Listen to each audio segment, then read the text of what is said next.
ఒక ఒంట్లోనే కాపురమున్న శివుడు పార్వతీ శతమానం భవతి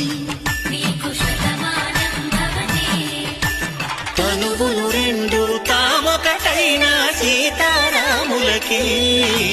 శతమానం భవతి ఒక ఒంట్లోనే కాపురమున్న శివుడు పార్వతీ శతమానం భవతి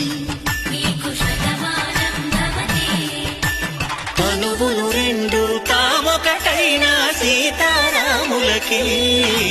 శతమానం భవతి